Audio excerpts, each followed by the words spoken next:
terkait pengantar ya dari judul webinar kita kali ini yaitu adalah eksistensi peta proses bisnis. Jadi ternyata tadi mungkin dari pengantar juga ya Mbak Reva menyampaikan kalau ini terhitung Perpres baru ya di tahun ini dan kita mungkin menghitung minggu ya, menghitung minggu. Nah, tadi sekilas saja Bapak dan Ibu, saya sempat menyampaikan tadi spill di awal ya, kita baru saja masuk ke dalam era pemerintahan baru. Nah, sebelum masuk proses bisnis dan menu-menu utama terkait proses bisnis, saya ingin menjelaskan terkait perencanaan terlebih dahulu, di mana perencanaan itu adalah proses di mana kita gitu ya, gimana kita menentukan pilihan gitu di masa depan. Jadi misalnya Bapak dan Ibu ingin merencanakan berkarir gitu seperti apa ke depannya gitu kan, atau misalnya ada yang ingin merencanakan masuk ke jenjang misal fase pernikahan dan lain sebagainya, maksudnya fase baru dan lain sebagainya, di mana perencanaan-perencanaan itu adalah titik di mana kita ini akan mengambil seurutan pilihan gimana kita nanti bagaimana di masa depan itu tadi. Nah, dalam hal ini kalau kita bicara perencanaan untuk instansi pemerintah di setiap mungkin sebetulnya udah mulai dari akhir 2023 kemarin pada saat Bappenas mengeluarkan timeline ya terkait teknokratis. Nah, mungkin kita sudah mulai nih Bapak dan Ibu tidak asing bagaimana kita melakukan evaluasi, kemudian kita akan merencanakan dokumen periode selanjutnya. Nah, dokumen-dokumen perencanaan strategis di instansi pemerintah memang biasanya disebutnya dengan dokumen rencana strategis, di mana memang dokumen rencana strategis itu adalah dokumen perencanaan yang tadi ya dimiliki oleh sebuah kementerian ataupun lembaga yang berorientasi pada hasil tadi ya ingin dicapai ke depan seperti apa, ke depan kita ingin apa, perencanaan proses perencanaan itu di dalam dokumen rencana strategis. Nah, memang ada beberapa cara ya, mungkin karena ini topiknya bukan rencana, jadi saya tidak mendetail di sini. Nah, yang ingin saya sampaikan adalah kenapa sih perencanaan strategis itu penting gitu ya. Terutama ini juga baru keluar Perpres baru, kita juga sama-sama lagi mungkin Birochan tuh biasanya lagi mulai menggodok Rensra baru untuk kementerian baru gitu kan. Nah, kenapa sih sebelum proses bisnis kita juga penting memahami perencanaan strategis. Nah, perencanaan strategis ini ternyata krusial Bapak dan Ibu. Karena memang ini adalah seperti apa ya, ketika Bapak dan Ibu ingin menyasar sesuatu gitu kan, memanah arahnya seperti apa, kita harus mampu apa sih prioritas kita ke depan, tujuan jangka panjang kita ke depan. Misalnya arah kementerian atau lembaga kita selama 5 tahun ke depan itu seperti apa, kemudian bagaimana kita menghadapi tadi misalnya era kalau kita flashback era 2019-2020 ya pada saat itu ketika Pak Jokowi setelah dilantik tiba-tiba COVID gitu kan. Nah, itu bagaimana kita masuk menghadapi misalnya ketidakpastian lingkungan eksternal dan lain sebagainya. Nah, ini beberapa alasan penting ya tadi tidak hanya ketidakpastian lingkungan eksternal, tapi juga misalnya kita membangun keunggulan kita dalam kementerian lembaga kita ini apa sih, seperti itu. Kemudian untuk memastikan keselarasan, nanti arah organisasi 5 tahun ke depan, kemudian tahan terhadap resiko dan inovasi dan lain sebagainya. Nah, selanjutnya Bapak dan Ibu, tadi mungkin pengantar sedikit terkait perencanaan strategis dan saya masuk ke yang kedua terkait bagaimana sih kita menerjemahkan gitu ya strategi-strategi tadi ke dalam kegiatan kita, misalnya ke dalam aktivitas sehari-hari Bapak dan Ibu hingga misalnya tanggal 20 Desember ini banyak banget yang misalnya dilakukan untuk mencapai apa sih yang kemarin pernah dituangkan dalam Rensra 2020-2024. Ini udah akhir-akhir Desember nih, udah detik-detik misalnya penutupan. Nah, apa yang gimana caranya? Nah, itulah kita nanti perlu menyelaraskan hal ini seperti itu.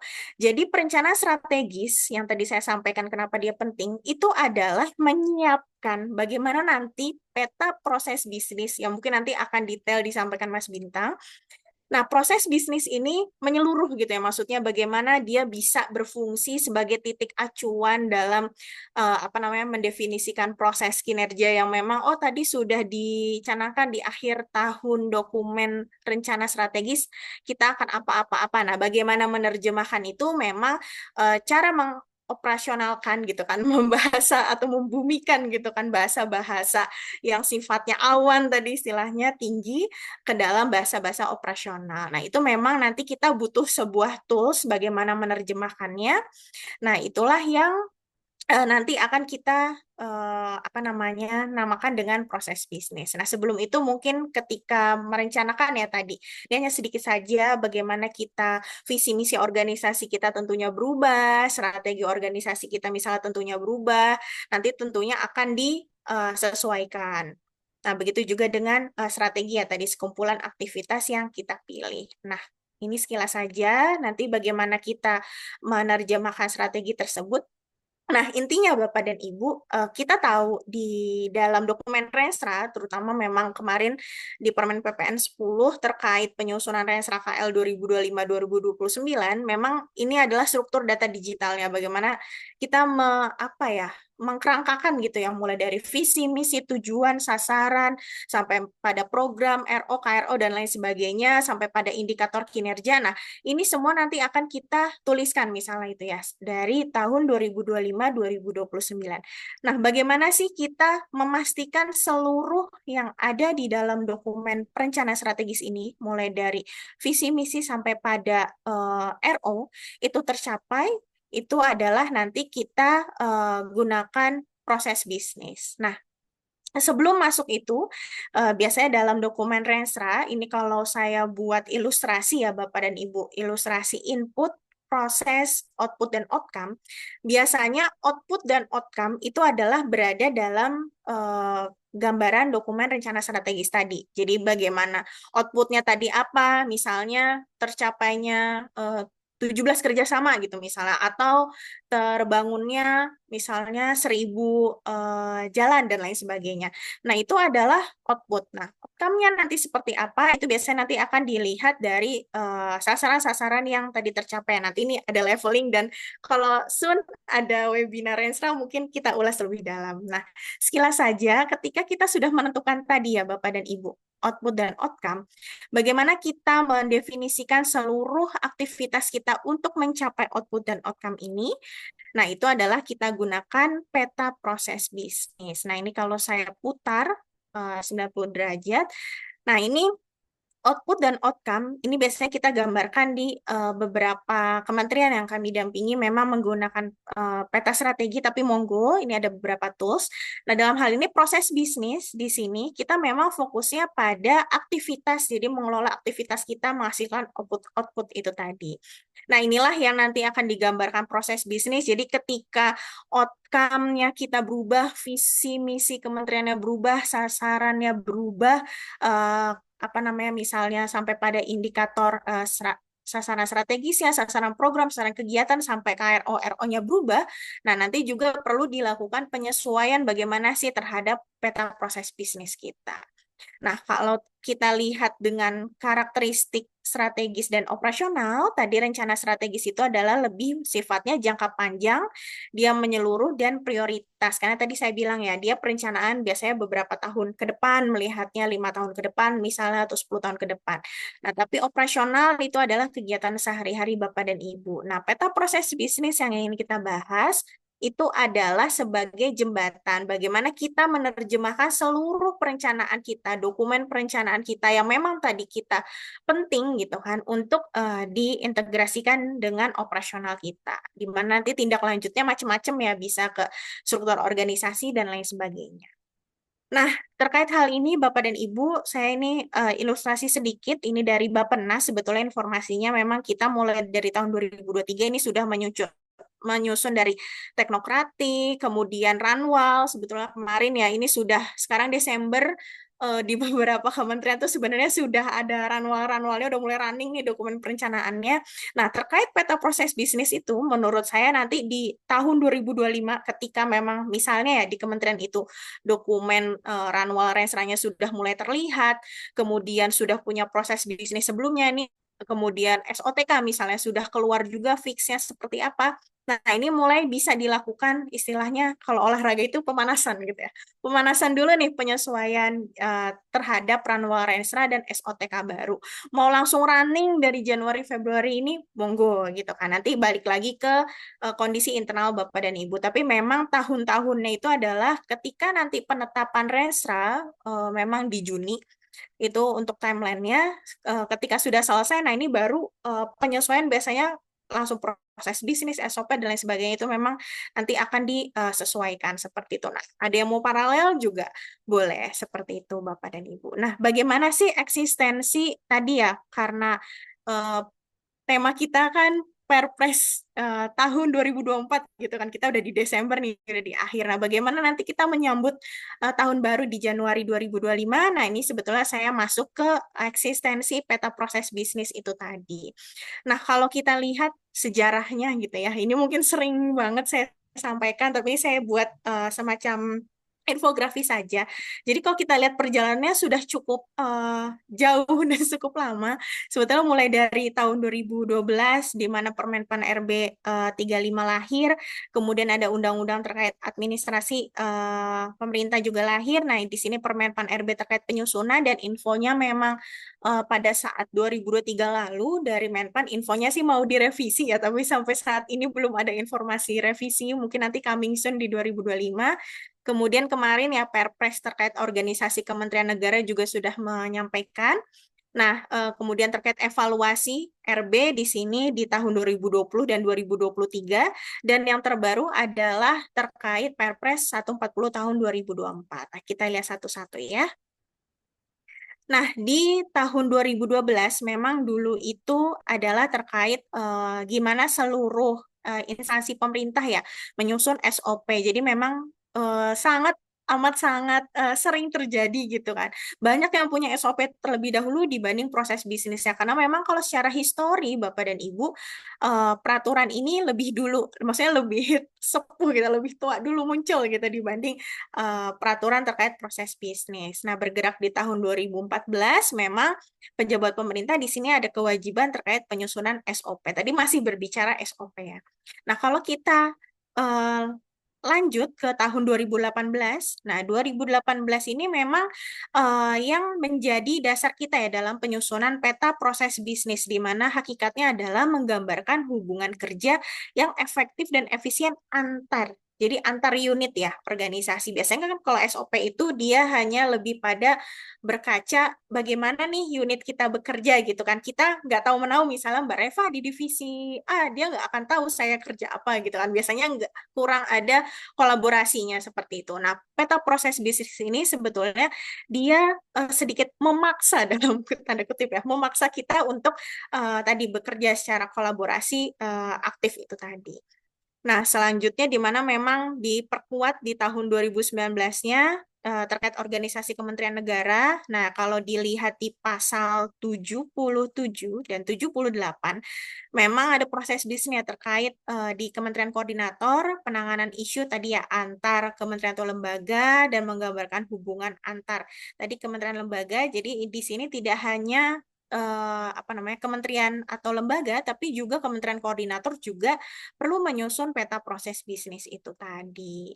Nah, di mana proses bisnis ini juga nanti masuk ya dalam evaluasi RB ini tahun 2020 di mana memang sudah diperbarui sekarang di tahun 2023. Nah, di sini kalau di tahun 2023 dia lebih memang menjelaskan ya bagaimana terkait proses bisnis itu tadi. Nah, yang menjadi menu utama dari pembahasan kali ini adalah terkait peta proses bisnis positioningnya gimana di Perpres terbaru di 140 tahun 2024 terkait organisasi Kementerian Negara yang baru. Nah, kita tahu ya Presiden kita yang baru di sini sudah membuat apa namanya pengumuman pada saat itu tanggal 20 memang banyak ya di sini ada kementerian A, B, C yang pecah gitu kan. Misalnya ada yang dari badan naik ke kementerian, ada yang misalnya satu kementerian itu ada yang jadi empat, misalnya satu kementerian koordinator, tiga kementerian tuh ada yang misalnya dalam kasus ini, misalnya nanti Mas Bintang yang akan cerita bagaimana pengalamannya dia di instansinya dia gitu kan Bapak dan Ibu. Nah sekarang memang instansi kita ada 48. Nah, dari sebelumnya yang mungkin belum sampai 40 tapi 48, gimana sih mereka menggambarkan dokumen atau arah strategisnya mereka nanti seperti apa diterapkan di operasionalisasi nanti itu tentunya perlu digambarkan dengan proses bisnis. Apalagi misalnya di Kemenko-Kemenko baru atau di kementerian-kementerian baru yang tentunya misalnya masih bingung gitu kan bagaimana nanti arahnya. Nah, inilah pentingnya kita menerjemahkan proses bisnis itu tadi. Nah, kalau kita lihat Bapak dan Ibu, di sini saya highlight di pasal ke-80, proses bisnis di sini tadi masih sama ya, berdasarkan Permenpan RB 19 2018 terkait menggambarkan tata hubungan kerja efektif antar di lingkungan tadi baik itu kementerian koordinator maupun juga kementerian atau lembaga. Nah, di mana nanti akan masing-masing diatur ya oleh peraturan pada saat penetapannya. Dan di pasal 82 di sini juga disenggol lagi nih ternyata proses bisnis intinya nanti perlu menyusun. Jadi yang sebelumnya misalnya ada yang digabung, dia kementeriannya hubungannya seperti apa, kemudian pisah. Nah, tentunya nanti ini perlu adanya penyesuaian-penyesuaian itu tadi. Nah, penyesuaian-penyesuaian itu tadi kalau saya balik ke PPT saya yang sebelumnya, sebentar ya, ke timeline. Nah, inilah ketika nanti sudah SOTK sudah baru muncul, kemudian Ranwal Rensranya juga misalnya nanti sudah ada bayangan seperti apa, sudah ditetapkan. Nah, itulah 40-an lebih tadi kementerian itu memang harus mulai menggambarkan bagaimana hubungan efektif antar unitnya di dalamnya gitu ya tadi supaya bagaimana proses yang dijalankan ego sektoralnya juga tidak besar gitu kan saling kolaborasi aktif dan juga bisa tentunya tujuannya mencapai apa yang tadi ya ditargetkan dalam dokumen rencana strategis itu tadi. Nah, selanjutnya Bapak dan Ibu, bagaimana tantangan biasanya ini ada nih menerjemahkan Rensra tadi ya di dalam proses bisnis. Nah, ini saya ringkas dari beberapa pengalaman sih pada saat saya di era kemarin ya 2019 ke 2020 biasanya akan ada terjadi gitu kan misalnya beberapa perubahan. Yang pertama adalah yang seringkali resistensi terhadap perubahan. Jadi ternyata Bapak dan Ibu ada sih beberapa kementerian yang pengalaman saya ya, dia ada yang menolak perubahan misalnya arahnya itu dia harusnya kolaborasi aktif. Karena memang misalnya by proses mereka itu perlu kolaborasi aktif antar unit di eselon 2-nya misalnya.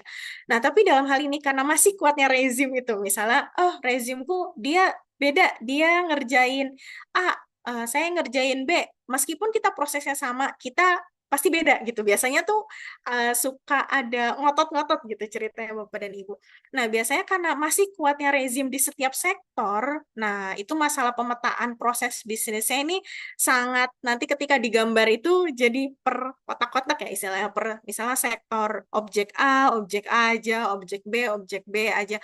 Padahal sebenarnya itu tadi kita harus bisa menggambarkan bagaimana kolaborasi atau sebetulnya ada sih cara atau benang merah yang sama itu tadi ya. Nah, ini biasanya seringkali terjadi resistensi terhadap perubahan. Nah, ketika nanti diturunkan sampai pada dokumen SOP-nya, biasanya nanti kalau udah proses bisnisnya terkotak-kotak, ke bawahnya juga akan seperti itu kendalanya. Nah, yang kedua adalah kompleksitas pengelolaan lintas fungsi. Jadi, penyelarasan berbagai kegiatan ternyata misalnya butuh kolaborasi yang sangat apa ya namanya kolaborasi aktif gitu kan.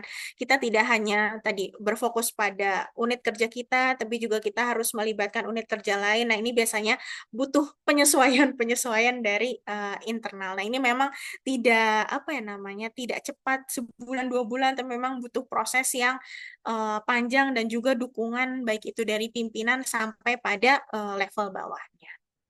Nah, cara mengatasinya seperti apa? Nah, ini kalau pengalaman saya ya, Bapak dan Ibu, dari dua hal ini biasanya memang mereka itu bisa sukses membangun proses bisnis yang selaras dengan apa namanya dokumen rencana strategis tadi ya. Karena mereka itu membangun budaya organisasi yang terbuka terhadap inovasi. Jadi memang mereka tuh sangat open minded gitu. Oke, Rensra kita berubah, arah kita berubah, misalnya peran kita berubah, harus apa kolaborasi antar unitnya, dan itu pada saat diskusi proses bisnis itu sangat terlihat. Nah, kemudian internalisasi ya secara menyeluruh bagaimana manfaatnya penyelarasan tadi ya kita tidak hanya bergerak sendiri-sendiri tapi juga perlu dukungan dari pihak lain. Nah, ini memang saya rasakan sih, selain pada saat saya merasakan ada kementerian yang sangat resistensi terhadap perubahan tadi ya, sangat kuatnya rezim, tapi ada juga kementerian yang sebetulnya mereka juga berbagai objek yang beda, tapi ternyata mereka tuh sangat open-minded gitu. Mereka tuh, oh ya kita harus kolaborasi dan lain sebagainya. Nah, itu ternyata saya bandingkan mereka lebih mudah dalam menetapkan nanti arah tujuan organisasinya gimana dan selaras pada saat proses pengerjaannya juga lebih efektif. Nah, mungkin itu saja.